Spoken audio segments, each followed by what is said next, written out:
Test 3. You will hear a number of different recordings, and you will have to answer questions on what you hear. There will be time for you to read the instructions and questions, and you will have a chance to check your work. All the recordings will be played once only. The test is in 4 sections. At the end of the test, you will be given 10 minutes to transfer your answers to an answer sheet. Now turn to Section 1. Section 1. You will hear a conversation between a customer service representative and a customer who demands a full refund. First, you have some time to look at questions 1 to 4.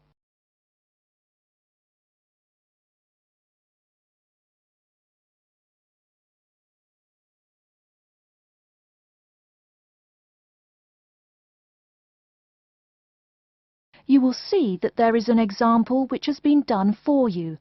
On this occasion only, the conversation relating to this will be played first.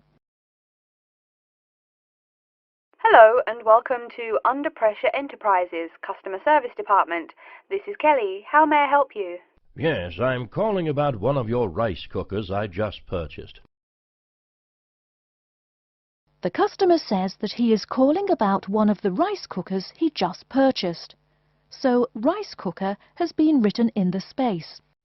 Now we shall begin. You should answer the questions as you listen, because you will not hear the recording a second time. Listen carefully and answer questions 1 to 4. Hello and welcome to Under Pressure Enterprises Customer Service Department. This is Kelly. How may I help you?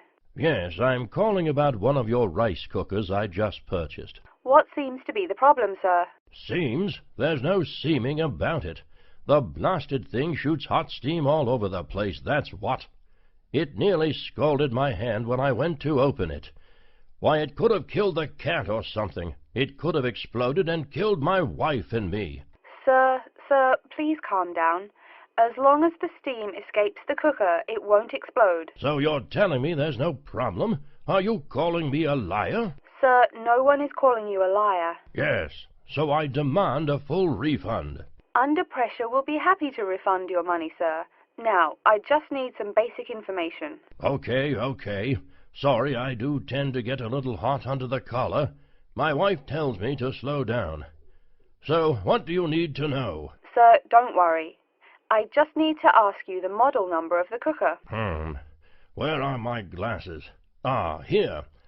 Let's see.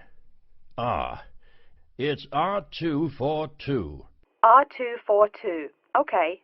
And how much did you pay for the product? £89.99. It was on sale. I guess I should tell you. Thank you. That's honest of you. Now, where did you buy the cooker? Which store and which branch? At that big Electric Life appliance store downtown. The city centre branch? That's the one. And you say the problem is that the steam escapes? Yes, it does. No problem, sir. If there's steam escaping, clearly the cooker is broken or defective. So we have an R242 cooker with an escaping steam problem. It was bought from Electric Life City Centre branch for $89.99. Is that correct? Yes, that is correct. Oh, I nearly forgot. When did you buy the cooker? Just as soon as my wife got the crazy idea she'll live longer if she stops eating good English food, roast beef and mash. No, all she says she wants is rice and vegetables and sauces you'd not soak your feet in. Before you hear the rest of the conversation, you have some time to look at questions 5 to 10.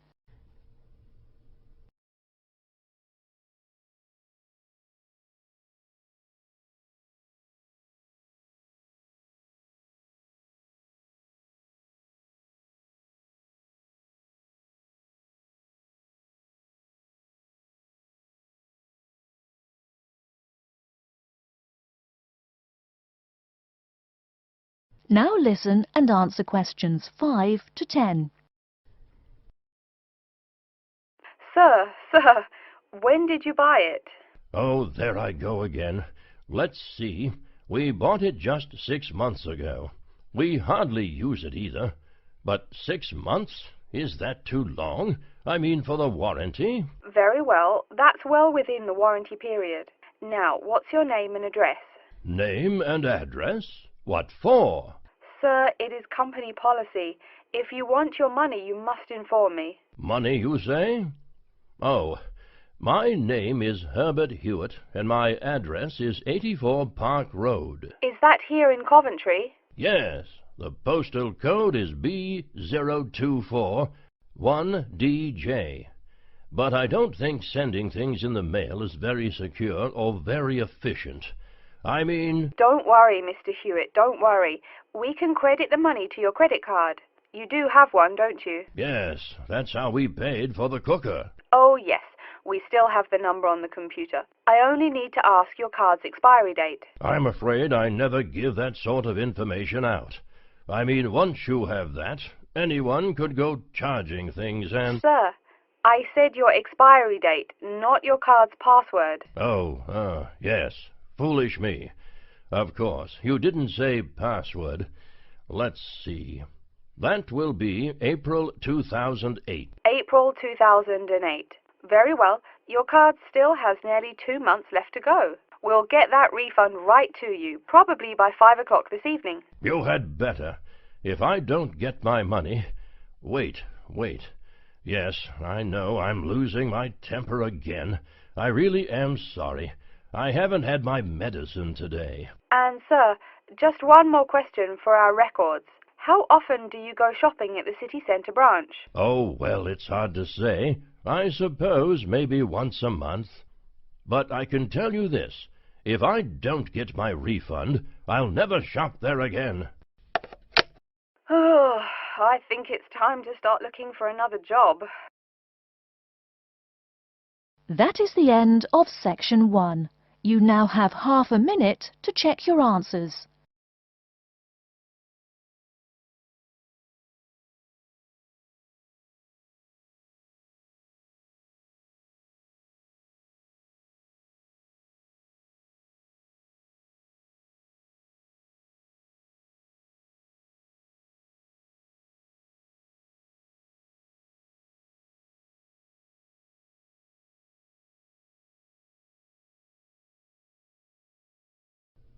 Now turn to section 2.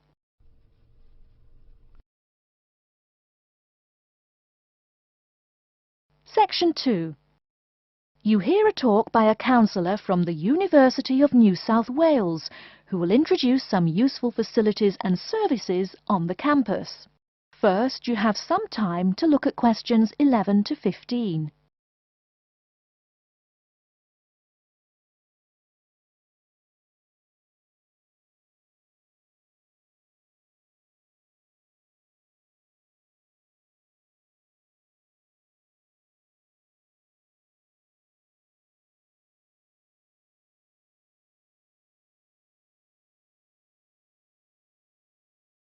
Now, listen carefully and answer questions 11 to 15.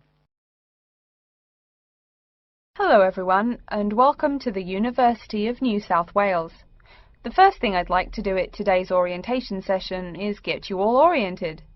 That means tell you the location of some useful facilities and services. So, first of all, take out the maps we gave you all as you came in the door. The map is the big yellow sheet of paper. As you can see on the map, north is at the top, south at the bottom, etc. Which way is north? Well, look through that window on my left, your right. See the rising sun? That would have to be east. So north must be directly behind me.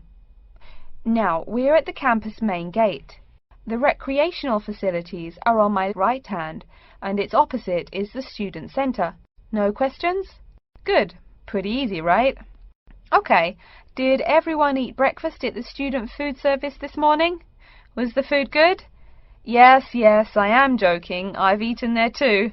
So, after a meal like that, you must be eager to go to a doctor, right? Well, I have good news for you. The Student Health Centre is located about half a kilometre straight north of here. Look on your maps.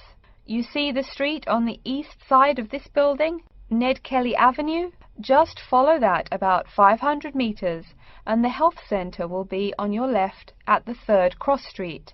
Now, I know you all just got here, so you must be wondering how to tell your folks you've arrived safely, how much you miss the dog, and how you already need more money. If you don't have an iPhone, you probably are wondering where to find a computer. Well, I have good news. If you go straight out of its door and walk down the garden street, you'll see the internet unit on your left side, just next to the gym. The hours are posted on the door, and the computers are free, but you must bring your student ID card with you. Like I tell everyone, if you need help with anything, you can probably find right here in the Student Centre. Do you see the 4 buildings there between the Student Centre and the library? Those are the dormitories. The men's dorms are the 2 on the south, the women's the 2 on the north. Okay, I'm sorry to have to tell you, but the university has been doing a lot of repairs and remodelling, and it's not all done yet. So there may be some small problems with your dorm rooms. Maybe the window doesn't open. Maybe an air conditioner is missing or does not work. If there are any problems, you can go to the complaint office, which is right beside the teaching building between the Parker Street and the Crammer Street. Just tell them your problem, and they should have it fixed by the time you graduate in 4 years. I'm joking, but please be patient. There are a lot of little things they need to take care of. Tired of the school food? No? Give it a week. Or maybe you just need a place to get coffee in the wee hours of the night during one of those marathon study sessions. Either way, you definitely have to check out the little cafe just past the women's dormitories. They've got free Wi-Fi, so a lot of students saddle up with coffee and a bagel for hours on end to get work done. Before you hear the rest of the talk, you have some time to look at questions 16 to 20.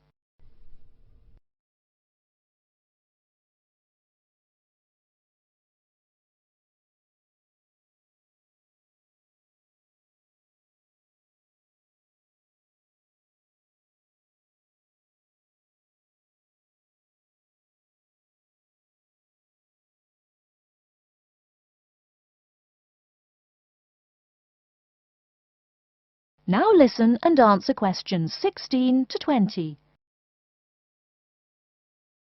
As for the dorm rooms, I have some bad news and some good news. The bad news is the rooms are small and you'll probably be sharing space with at least 3 other students. The good news is that each room has its own bathroom. What's good about sharing a bathroom with 3 strangers? Good question. Okay, call it bad news and worse news. Hey, maybe try this for good news. Each dorm has a kitchen. If you want to make snacks or meals, you can do it there. You can buy food containers at any campus convenience store, so you can store your food in the kitchen. But a word of warning, you should definitely write your name on your food containers. Sad to say, there are food thieves among your fellow students. Speaking of thieves, a word about security. I mean, this is Australia, and we do get drunken bushrangers wandering onto campus. Each of you will be given a key for your dorm room. Don't lose it. You have to pay for any replacement and fill out a bunch of papers too. Red tape, huh? Your key does not work for the front door of your dorm, however. To the right of each door, there's a keypad with numbers. When you move in, they will tell you the code you use to enter the door. Please do not tell the code to people who do not live in the dorm. Let's see, have I forgotten anything? Oh yes, most of you are not rich, correct? So when your clothes get dirty, you can't just throw them away and buy new ones. That means you have to learn to do laundry. Or, men, that means you have to hurry up and get married. If you decide to wash those clothes and not get married, there are laundries in each dorm. Where? Oh, I almost forgot to tell you. The laundry for each dorm is in the basement. Some real good news this time if you're a student, it is free. You do have to buy your own soap, however. The laundry closes, by the by, at 11:30. And now that I've mentioned 11:30, please remember, the dorm doors are locked at 11:30 p.m. Your code will not work. If you want to get in, you'll have to call the night watchman. Don't worry, you can get that number at the dorm office. Yes, the dorm office and the complaint office are the same office. All right then, before we continue, are there any questions? That is the end of section 2. You now have half a minute to check your answers.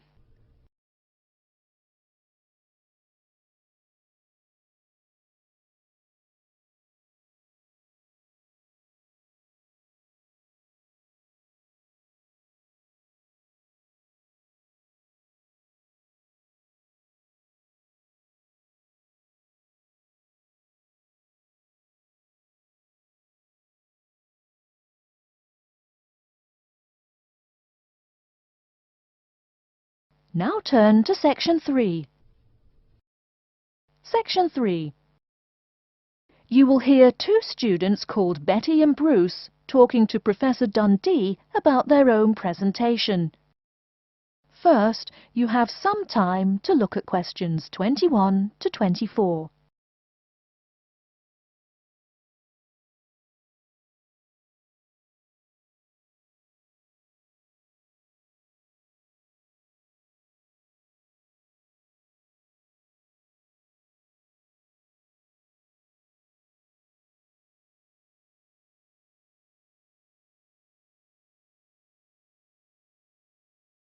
Now, listen carefully and answer questions 21 to 24.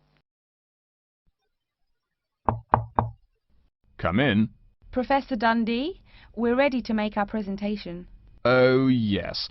I did say 1 o'clock, didn't I? Please, sit down. So, who goes first? Bruce? Or you, Betty? I guess I could. Bruce is always a little shy. Not after he's had a lager for lunch, eh, Bruce? Ha ha! No, Betty really should go first. Okay, well, I'm reporting on the effects of different marketing strategies on the cheese and oil markets. Different strategies obviously affect the sales volume differently. I looked at the sales in 2 countries, New Zealand and Colombia. And what did you find? Pray tell. Well, in New Zealand, the sales of both oil and cheese have declined pretty steadily, and in fact the sales have decreased more quickly than the population. On the other hand, in Colombia, the volume of sales for both products has remained the same. Wait, so you said sales in New Zealand have been going down? Correct. Suppliers have introduced 2 new upscale brands of each product, which are a bit expensive but very tasty. The big ad agencies are trying out a new series of ads that shift the focus from health to great taste. They think that will get sales moving up in New Zealand, where the population is less affluent and generally less health conscious. Brilliant. Thank you. And Bruce? Yeah. My report is about chocolate sales in Italy and Germany. The 2 countries' marketers have found out that you have to market chocolate differently in each country. For example, in Italy, Kostig, the most expensive brand, pays shop owners to put the candy just about knee-high for an adult. I don't see. For little kids, that's about eye level. That bright red candy is the first one they see, so they buy it. Even better, they start telling their moms to buy it too. So, you mean... Well, I mean, in Italy, if you locate your product at the right location of shelves, sales do great. They say it doesn't matter much what brand of chocolate you're selling. As for Germany, das Land der Schokolade. Huh? That's German. It means the land of chocolate. Germans love the stuff, so people make a joke and call Germany that. Oh, right. So, you were saying? Well, like you pointed out, Germans love chocolate, but they're thrifty. For a long time, the biggest selling brand was Schmutzig, mostly because it was the second cheapest, but didn't taste too bad. Before you hear the rest of the talk, you have some time to look at questions 25 to 30.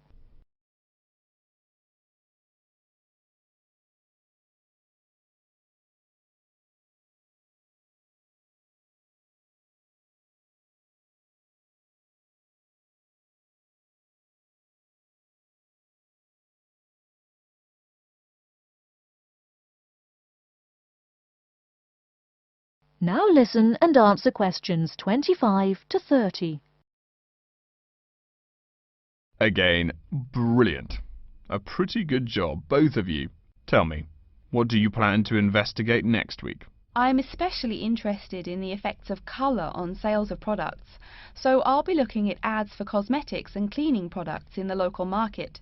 You know, like the distinct orange colour of Mr. Muscle, lavatory cleaning products. And you, Bruce? I'm focusing on the effects of different containers on sales of cookies, so I'm going to look into packaging for cookies and how the materials they use will affect the image, and in turn, sales. You know, most containers are paper, but some expensive cookies come in metal boxes. The shiny metal boxes catch people's attention, and the image remains in the memory longer. Well, it sounds like you two are all set. But as always in this course, I urge you both to pay much more attention to the advertisement extensions. That's often the key. All right? Any questions for me before you go? No, I think I'm all set. Thanks. Me too. Thanks, Professor Dundee. See you later. That is the end of section 3. You now have half a minute to check your answers.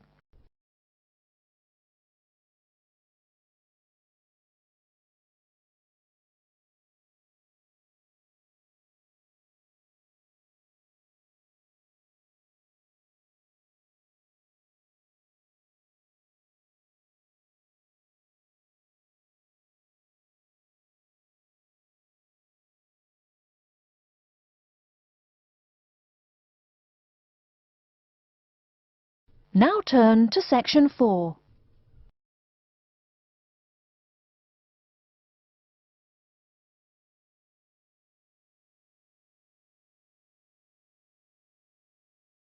Section 4. You will hear an introduction of the exhibition named 2 Centuries of the Bike. First, you have some time to look at questions 31 to 40.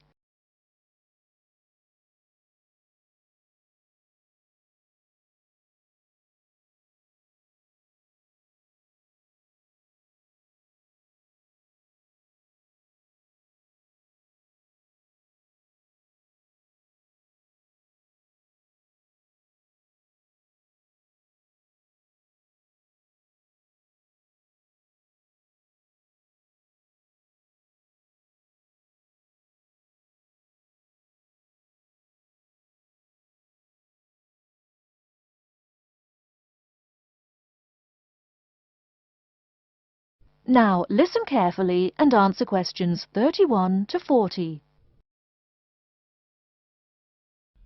Good afternoon, ladies and gentlemen. I'd like to take this opportunity to welcome you to our exhibition, 2 Centuries of the Bike. Let's stroll around the exhibition, shall we? Although there were a few early efforts back in the 1700s, you didn't really see many bikes till, say, the 1830s in England. Bikes were a response to the rapid growth of cities early in the 19th century. Cities like London were getting too big to walk across. The early bike let people travel with less effort than walking. Plus, a bike was a lot cheaper than a horse. Think of it. No one invited a bike for, 5,000 years of human history. Why did people do it then? Probably because this was the start of the machine age. People wanted machines to do all the work. There were some drawbacks, however. For one thing, there were no pedals. You simply pushed yourself along using your feet, kind of like today's skateboard. That meant you went fairly slow, and uphill you actually worked harder, pushing that two-wheeler. Plus, the wheels were made of wood, covered with metal, as you can see from this model. So the downside was that the ride was quite uncomfortable on most roads, Only a few gadget lovers had or used them. By the 1860s, though, improvements were being made. As you can see from this specimen, metal frames had become the rule. They are more durable than wood, and they don't warp in the rain. The biggest improvement, however, was the development of the chain and sprocket system. They are connected. This meant you did not push the bike. You used pedals, just like today. You had to try harder to balance, so it took some practice to figure out how to use the pedals. But it made the ride so much easier. As a result, the good thing was that you could ride a lot more smoothly and with very little effort. By the 1880s, another big change was the use of rubber wheels. These became pretty common at that time. Though the first ones were solid rubber, the ride was a good deal more comfortable than the old iron and wood system. This is a big consideration, because the faster you go, the more you feel every bump. Air-filled tyres, pneumatic tyres, didn't really come into use till around the year 1900, as you can see from this exhibition over here. That made the ride even more comfortable. So by 1890 or so, people were going a lot faster and a lot more smoothly. There was one problem when you were going quickly and comfortably. Oh no, how do I stop? Yes, we all laugh now, but for a long time the only way to stop was to drag your feet. That didn't work very well, and it would be dangerous if you were going fast. In the crowded cities of those years, New York, Chicago and so on, you would get killed if you couldn't stop for, say, a streetcar. Plus, look at this bike. The front wheel is nearly 1 meter and 2/3 tall. They made them that way so you could see over people and wagons, but you couldn't drag your feet. This model is called a velocipede, a speed pedal. Another characteristic of the bike in this period is that it has 2 equal-sized wheels, which signalled a big change in bikes. For with the velocipede, brakes appeared. If you wanted to stop, you just pushed the pedal backwards. Doing that stopped the back wheel of the bike. This technique worked a lot better than dragging your feet or jumping off the high seat there. This meant that bikes became a great deal safer. It would have been safer if people wore helmets, but the first bicycle helmet wasn't invented until years later, and even then it was little more than a leather ball cap. It really wasn't until the 1970s that the bike helmet was modified to provide some real protection. Before continuing on to look at developments since the 1890s, let's say a word more about safety. Everyone knows if you're going downhill, you can get going dangerously fast. To go more than 100 kilometers an hour isn't all that difficult. But even on level ground, it's easy to go too quickly. On a city street, today's bicycles can be ridden at a speed of over 40 miles an hour over a short distance. That's about 64 kilometers an hour.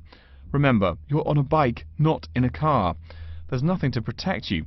People are killed in single bicycle accidents every day, just from hitting the road. A good rule to remember is, if you're going faster than the cars, slow down. And please wear a helmet. Nearly 1/4 of the epilepsy cases come from head injuries in accidents on bikes and motorcycles. I don't mean to scare you, but safety is everyone's business. What? Now that's a good question. Why are today's bikes so much faster? Well, it's not just that today's athletes are faster. The answer is partly mechanical. If you look closely here at the back wheel, you'll see a number of gears. Changing gears is what makes those fast speeds possible. You can shift gears depending on the terrain and how hard you wish to pedal. So you can put it on a higher gear for downhill and a lower gear for uphill travel to make it easier to climb that slope.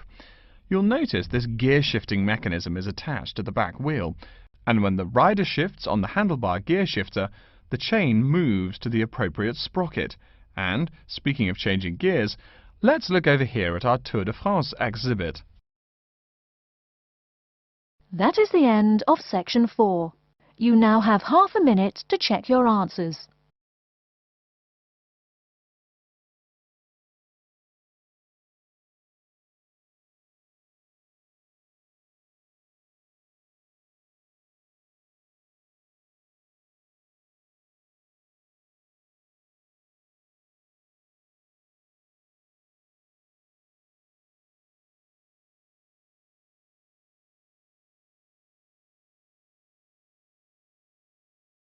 That is the end of the listening test. In the IELTS test, you will now have 10 minutes to transfer your answers to an answer sheet.